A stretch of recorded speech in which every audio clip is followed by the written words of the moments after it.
Assalamualaikum warahmatullahi wabarakatuh. Assalamualaikum.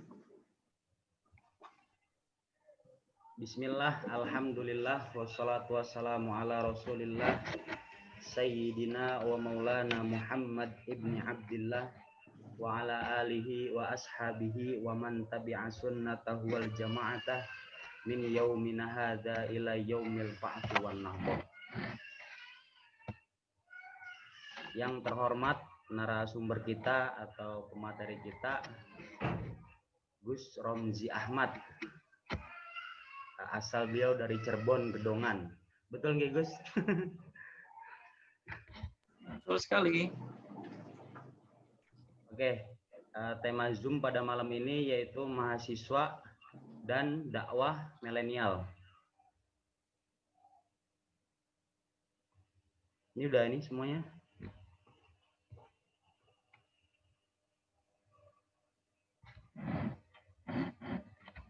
Oke, untuk para ini kita lihat dulu.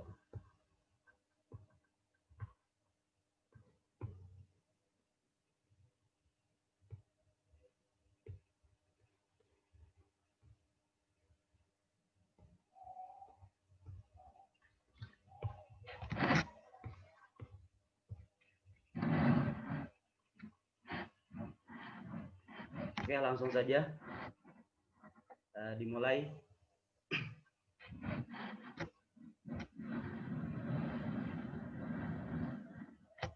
Tema berbincang santai kita malam ini bersama dengan narasumber Gus Romzi Ahmad asal Cirebon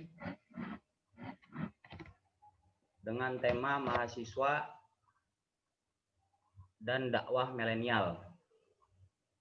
Sudah banyak kita ketahui bahwasannya orang mengenal mahasiswa itu multi talent atau bisa dibilang juga agent of change. Jadi banyak yang menafsirkan bahwasannya mahasiswa itu adalah orang yang berpendidikan, bisa melakukan segala sesuatu, tapi didasari dengan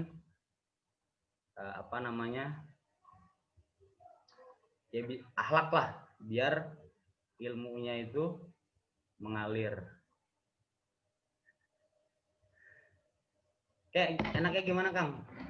Santai, Kang Romzi.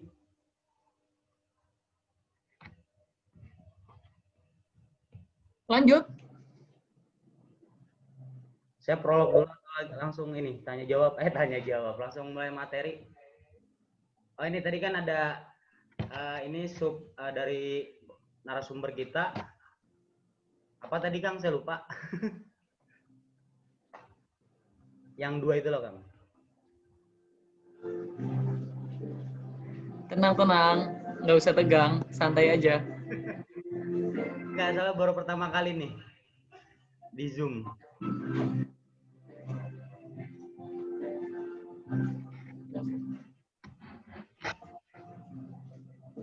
Oke, mungkin di sini sudah mengetahui lah tanggung jawab mahasiswa itu seperti apa dan mahasiswa itu harus bagaimana. Akan tetapi ketika kita berbicara dakwah yang disangkutkan oleh perkembangan zaman yaitu milenial, di sini kan konteksnya banyak sekali. Ya, misalkan dakwah secara langsung offline atau online. Akan tetapi kan melihat keadaan sekarang, ustadz-ustadz atau pemuda-pemuda yang mahasiswa yang lebih fokus ke keagamaan dan terjun ke masyarakat.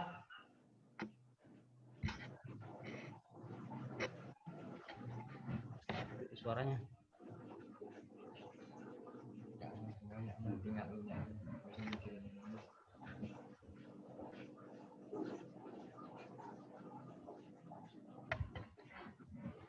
Bentar Bang, bentar. Ini masih ada ini.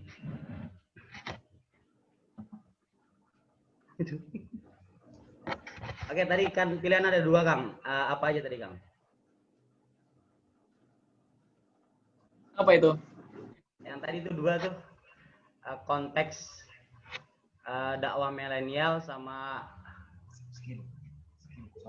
soft skill dakwah milenial sama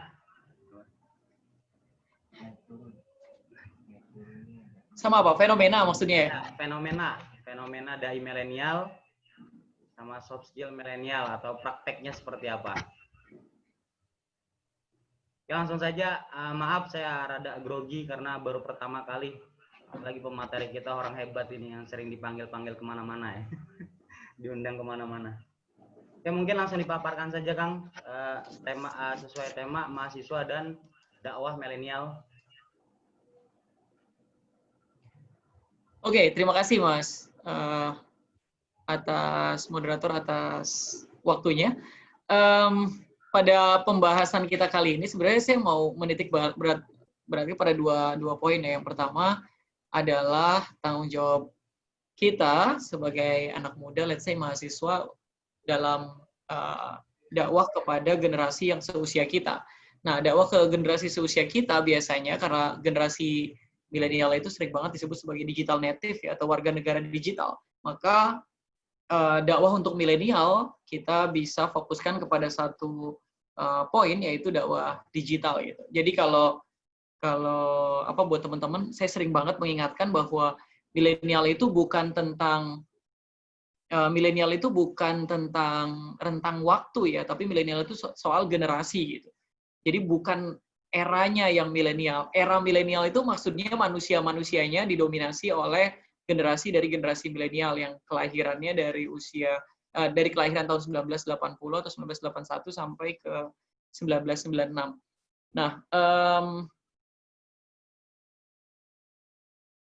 saya mau mendiskusikan poin ini ya, mahasiswa dan tantangan dakwah digital untuk milenial, karena sekali lagi dakwah untuk milenial biasanya relate kaitannya dengan literasi digital, jadi diskusi kita akan muter-muter di sekitaran ini. Mudah-mudahan sih yang yang grogi cuma pembawa acaranya aja, moderatornya aja. Teman-teman yang lain, kita mumpung ya pesertanya nggak terlalu banyak, kan ini pesertanya cuma sedikit ya. Saya sih maunya teman-teman tetap aktif videonya, terus kalau ada sesuatu yang ingin saya dipotong untuk menanyakan sesuatu atau minta direview dan lain-lain, kita bikin ini jadi kelas kecil aja gitu. Jadi teman-teman bisa angkat tangan kapan aja dan kasih pertanyaan atau mau ngasih feedback soal apa yang kita diskusikan, langsung aja. Oke.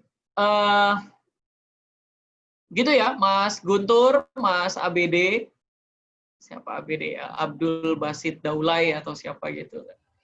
Mas Hanifa, ini nggak ada namanya,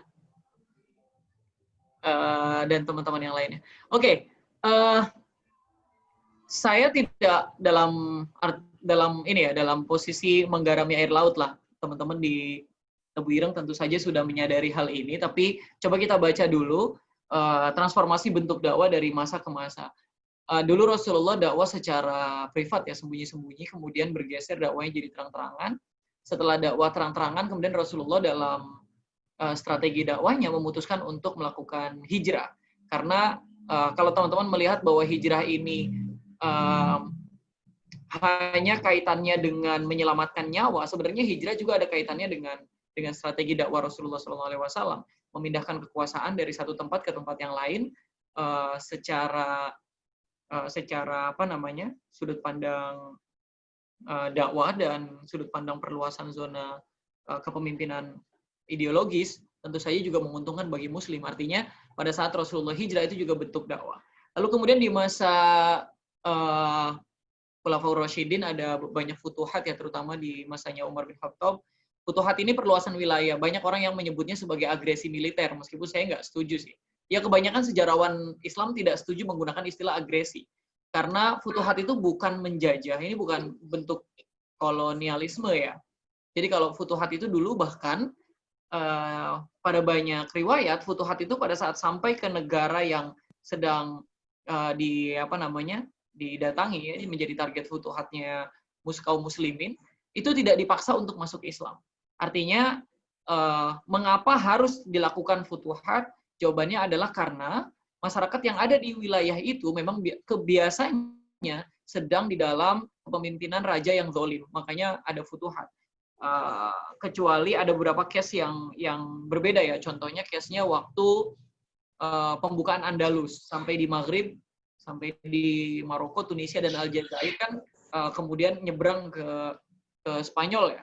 Nah itu banyak sejarawan Islam yang bilang bahwa itu kali pertama futuhat dalam Islam terjadi di negara yang sebenarnya sedang damai-damai saja. Makanya di Andalus ada pergolakan politik yang cukup kuat waktu itu dan mereka punya dendam lama yang akhirnya mereka mencoba merebut kembali kepemimpinan dari Islam karena tidak ada perasaan bahwa mereka diselamatkan dari raja yang zalim karena waktu itu katanya di Andalus itu sedang happy aja lah sebagai. Nah, setelah futuhat di masa Abbasiyah pada masa keemasan Islam, kemudian dakwah Islam itu paling banyak melalui ilmu pengetahuan. Banyak orang yang datang ke Baghdad ya, waktu itu untuk belajar, kemudian menimba ilmu dan sebagainya. Jadi dakwah Islam kebanyakan melalui ilmu pengetahuan. Munculnya banyak sekali ilmuwan-ilmuwan Islam juga hadir di masa itu. Jadi setelah futuhat, kemudian ilmu pengetahuan. Nah, di beberapa wilayah ya pada masa perluasan Islam dulu, kemudian ada banyak yang menggunakan kebudayaan seperti wayang, tari, musik dan lain-lain sebagai media dakwah. Gitu. Jadi dakwah itu nggak lagi menggunakan hal-hal yang sifatnya serius gitu, berupa futuhat, berupa strategi misalnya semisal hijrah dan lain-lain atau ilmu pengetahuan, tapi menggunakan kebudayaan. Ini yang paling kental terjadi di Indonesia. Bagaimana kebudayaan dijadikan oleh para aulia Allah, para wali-wali songo itu dan wali-wali lainnya, mereka menjadikan kebudayaan sebagai infrastruktur penyebaran keagamaan. Nah, ini yang ternyata sangat efektif dirasakan oleh masyarakat Indonesia karena masyarakat Indonesia waktu itu sudah punya kebudayaan yang kental dan kebudayaan itu sangat transendental ya. Kebudayaan di Indonesia bahkan sebelum Islam hadir di Indonesia, kebudayaan di Indonesia itu sudah transendental. Sudah ada agama yang menyebut, kalau menurut Kiai Agus Sunyoto, menyebut Tuhannya dengan Sang Hyang Taya, atau dalam bahasa kita sekarang yang tak terdefinisikan gitu. Nah, orang Jawa khususnya waktu itu atau orang Nusantara sudah punya kebudayaan yang tadi saya bilang transendental gitu, yang sifatnya vertikal, meskipun agamanya itu tidak samawi, artinya dibuat oleh manusia, tapi secara pengetahuan keagamaan mereka memiliki konsepsi tauhid gitu. Mereka tahu bahwa Tuhan itu satu, makanya dan satu itu tapi tak terdefinisikan gitu. Makanya tadi disebut sebagai Sang Hyang Taya. Kalau kata Kiai Agus Sunyoto, sebagaimana dikutip oleh Kiai Said juga, yaitu agamanya namanya Kapitayan gitu.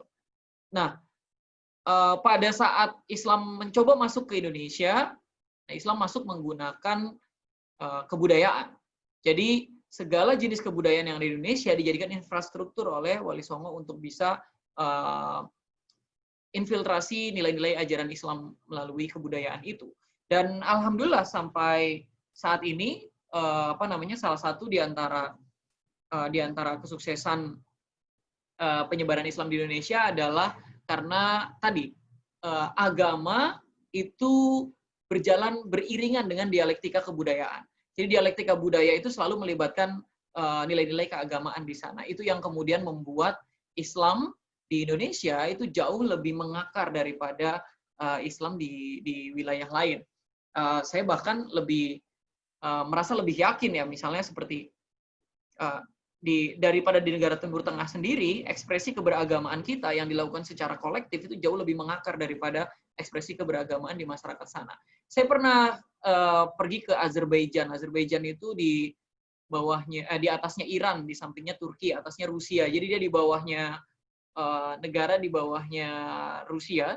Waktu itu di bawah kekuasaan Uni Soviet. Nah, di Baku Azerbaijan ini dulunya negara Islam. Ya sampai sekarang juga mereka masuk ke organisasi kerjasama Islam ya, atau negara-negara Islam. Di negara Islam di dunia itu ada 57. Salah satunya itu Azerbaijan. Itu posisinya ada nanggung lah antara Eropa dengan Asia. Nah, Azerbaijan itu pernah mengalami sebuah permasalahan kebudayaan ya besar sekali waktu kemudian di bawah Soviet memutuskan untuk menjadi komunis dan sekuler total ya, tidak boleh ada ekspresi beragama di ruang publik. Ada lebih dari 3.500 masjid kalau nggak salah yang diratakan. Nggak cuma masjid, ada yang dihancurkan dan diratakan itu juga ada 1000-an lebih gereja kalau nggak salah waktu itu. Artinya ekspresi beragama secara kolektif ditutup habis oleh Uni Soviet. Nah sekarang kondisinya sekarang mereka merasa Islam tapi secara ekspresi keberagamaan saya merasa kurang sekali gitu suasana keagamaannya. Once saya tanya sama salah satu security waktu itu ya, ada security di sebuah rumah makan waktu itu kita makan bareng-bareng sama pimpinan negara di sana, sama menteri dan lain-lain. Terus selesai makan malam itu saya keluar ngobrol bareng sama security gitu. Security saya tanya, "Are you Muslim?" gitu. Terus jawaban dia, "My father is a Muslim." Jadi jawaban dia adalah bapak saya Islam. Saya nggak tahu agamanya apa gitu. Nah, kenapa saya cerita tadi? Saya mau meng-highlight bahwa pada saat kebudayaan dijadikan sebagai sebuah infrastruktur untuk ideologi, maka dia akan berjalan dengan sangat kuat. Kalau mau balik ke masa lalu, zaman Vikings, zaman Viking ya, orang-orang yang dari Skandinavia lah, dari Norwegia, Denmark, Swedia, Islandia, pokoknya orang-orang yang di atas itu pada saat pertama kali menyerbu Eropa, kan bangsa Vikings kan sempat menyerbu Eropa ya, datang ke Inggris, datang ke Italia dan beragam, datang ke Prancis ya, termasuk ada Ragnar Lothbrok yang pernah membuka Prancis itu. Salah satu dialektika yang paling seru membaca atau menonton sajian sejarah terkait dengan bangsa Vikings ini adalah bagaimana pada saat mereka bertemu dengan masyarakat Eropa, mereka bertemu dengan agama Kristen dan menurut mereka itu nggak relate sama hidup mereka karena secara kebudayaan nggak masuk. Karena Vikings ini mereka sudah punya konsep konsep beragama sendiri yang the land of many gods gitu ya. Tanah dari dewa-dewa gitu. Karena mereka punya banyak banget dewa, yang paling tinggi disebut Odin itu lah kalau teman-teman mengikuti, ada Odin, ada Loki, ada Thor dan sebagainya. Dialektika itu yang kemudian dialektika budaya yang sudah ada di Vikings ini yang akhirnya nggak ketemu sama umat Kristen karena menurut mereka agama Kristiani ini nggak relate sama budaya mereka, yang pertama, yang kedua itu terlalu menghayal karena nggak real gitu. Kalau mereka tuh Thor ada nggak misalnya? Dewa Thor ada nggak? Ada. Buktinya apa? Ada petir dan guntur, yaitu pada saat Thor memukulkan palu gadamnya. Nah, maksudnya di Indonesia itu juga sama. Kebudayaan dijadikan infrastruktur agama, akhirnya mengakar banget ke kita. Kebayang nggak kalau, makanya saya sempat khawatir waktu adanya corona dan ada pembatasan sosial berskala besar. Saya khawatirnya apa? Ekspresi beragama masyarakat Nahdlatul Ulama yang sangat kolektif, saya khawatir ini ekspresinya jadi berkurang kan karena ada pembatasan sosial. Alhamdulillah waktunya nggak lama. Padahal kemarin kalau misalnya ini terjadi paling cepat misalnya 2 tahun saja ada pembatasan sosial, pasti di acara-acara berikutnya orang NU akan lebih kesulitan itu untuk kumpul, untuk tahlil dan sebagainya. Nah, kita akan kehilangan satu momentum kebudayaan yang sejak dulu hingga sekarang dijadikan sebagai instrumen utama pokoknya agama di bumi Nusantara. Nah, setelah kebudayaan, kita masuk kepada era internet ya, hadirnya sebuah teknologi digital internet gitu. Sebelum internet tadinya ada telepon ya, telekomunikasi, computer mediated communication atau komunikasi yang dimediasi oleh teknologi. Bayangan orang dulu belum sampai ke level internet. Pada saat masuk internet hadir, kita harus semuanya menyadari bahwa we are living in a totally different world. Gitu. Kita hidup di dunia yang sungguh sangat berbeda. Dan harus ada transformasi baru, baik dalam proses ideologisasi, dalam bentuk dakwah, maupun proses bagaimana akulturasi agama dengan kebudayaan. Yang produk budaya yang kita diskusikan pada malam hari ini adalah internet. Jadi, internet itu produk peradaban, dan tentu saja ini dialektika budaya juga. Internet kan semua semua sistem yang ada di internet, algoritmanya dibaca dari perilaku manusia. Artinya memang kita harus menyepakati bahwa internet adalah produk peradaban dan dia berdasarkan dialektika budaya yang lama gitu. Misalnya, kebudayaan baru belanja online. Kenyamanan kita belanja online hari ini itu dibentuk dari bertahun-tahun percobaan belanja online. Misalnya dulu, saya waktu pesan Gojek awal kesulitan. Sekarang saya pesan Gojek semuanya udah jauh lebih mudah. Internet sebagai sebuah teknologi kemudian membantu kita sehingga ada istilah digital mediated communication atau komunikasi yang dimediasi oleh teknologi digital. Ini yang kemudian perlu kita diskusikan lebih jauh. Transformasi dakwah di ruang digital itu harusnya jadinya bentuknya seperti apa. Saya izin nyalain AC dulu ya, panas banget nih.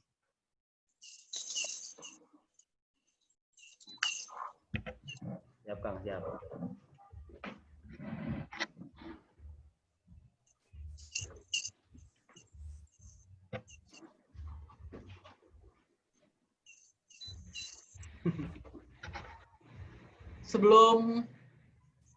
Sebelum diskusi dingin, di tengah-tengah diskusi mulai panas. Iya. Mungkin otak kita yang dipakai. Berpikir bakar kalori lebih banyak daripada olahraga katanya. Oke, kita lanjutin ngomongin soal dakwah dulu deh sebelum lebih jauh ngomongin soal literasi digital. Teman-teman, saya sangat terbantu kalau teman-teman mengaktifkan ini ya, video ya. Karena saya bisa menikmati wajah Mas Guntur. Meskipun lightingnya nggak bagus, tapi ya saya tahu lah kalau saya sedang berbicara dengan manusia gitu. Oke. Jadi kalau untuk para audien dimohon untuk menyalakan ini videonya ya. Mas Wahyu Hidayat, terima kasih banyak dinyalain videonya. Kumisnya goyang-goyang. Oke, kita lanjut ya. Oke, saya selalu begini berpikirnya bahwa dakwah ini kalau belajar dari Rasulullah, karena salah satu sifat Rasulullah adalah tabligh gitu ya, yang memang menyampaikan gitu. Nah, tabligh itu dalam bahasa sekarang adalah public speaking atau kemampuan komunikasi publik. Nah, dalam kajian keagamaan kita sering banget diajarin untuk menjadi seorang yang amanah, sidik, fatona gitu ya, sifat-sifat Rasulullah lah. Kita suruh pintar, kita suruh jujur, kita suruh kita suruh kemudian menjadi pintar, jujur dan amanah. Tapi jarang banget loh tabligh itu sebenarnya. Kalau kita mau jujur ya, dari 4 kriteria yang disampaikan oleh Rasulullah, sifat yang disampaikan oleh Rasulullah, kemampuan tabligh ini kemungkinan besar yang paling tidak disampaikan baik oleh orang tua maupun oleh guru kita. Pernah nggak misalnya orang tua kita ngomong sama kita untuk melatih kemampuan komunikasi? Coba dong diperbaiki cara ngomongnya sama tetangga misalnya gitu. Coba dong dilatih lagi kemampuan komunikasinya. Kalaupun ada, biasanya orang tuanya mungkin DKM masjid gitu ya. Misalnya, coba kamu belajaran gitu. Innalillahi wa inna ilaihi rajiun gitu. Telah meninggal saudara kita Guntur Firmansyah gitu. Mudah-mudahan Allah Subhanahu wa taala sebagainya lah. Nah, Guntur Firmansyah.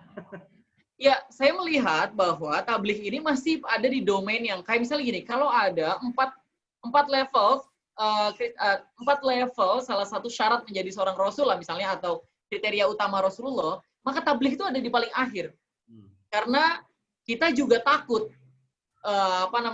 sayati zamanun gitu ya, akan datang sebuah masa di mana orang yang mubaligh akan lebih banyak daripada alim kan gitu ya. Dan kita akan memilih menjadi alim daripada menjadi mubaligh. Padahal kita nggak perlu khawatir sama itu. Kalau kamu alim, kalau kamu mengetahui sedikit saja ilmu agama dari Allah Subhanahu wa taala, maka punya tanggung jawab untuk kamu menyampaikannya kembali, kan begitu harusnya. Kalau kita alim, maka kita pasti jadi mubaligh karena kita punya tanggung jawab untuk tabligh kan, untuk menyampaikan kembali ilmu yang kita miliki. Nah, itu jarang banget kita highlight gitu, bahwa yang dikhawatirkan Rasulullah itu adalah memang ya tentu saja kita kita menyepakati ya bahwa menjadi alim jauh lebih baik daripada cuma sekedar pintar ngomong doang tapi nggak ada isinya gitu. Ntar jadi kayak Gus Nur ya. Gus Nur alim tapi lah. Nanti saya nggak enak. Kiainya Fathullah Gus Nur. Nah, saya melihatnya begitu. Tabligh ini masih kurang banget didiskusikan. Jadi kita nggak berpikir bahwa tugas dakwah itu juga tugas kita sebagai anak-anak muda. Ya. Ada lagi yang kacau di logika berpikirnya kita ya, anak-anak santri. Kacau atau nggak kacau ya? Kalau kritik saya sebagai seorang pengamat lah ya, yang mengamati strategi dakwah NU itu, menurut saya kacaunya di begini. Kita selalu berpikir bahwa ilmu kita nggak cukup untuk bisa menyampaikan ke orang lain. Teman-teman pasti ngerasa. Kalau diminta untuk khutbah, kalau diminta untuk mengisi pengajian, aduh, mulai lah, aku nggak cukup gitu ilmunya gitu ya. Irabai lah gitu kalau orang kamu aja lah gitu, dan seterusnya sampai akhirnya kita nggak kebagian tempat gitu, karena akhirnya ada orang yang lebih berani untuk mengambil posisi itu. Saya nggak tahu apakah sebenarnya seorang santri menolak berbicara di ruang publik itu karena takut salah, atau karena memang yang tadi tawadu dan berpikir bahwa belum punya waktunya. Tapi saya selalu melihat begini, untuk dalam konteks dakwah itu sama dengan dalam konteks walimah atau pesta.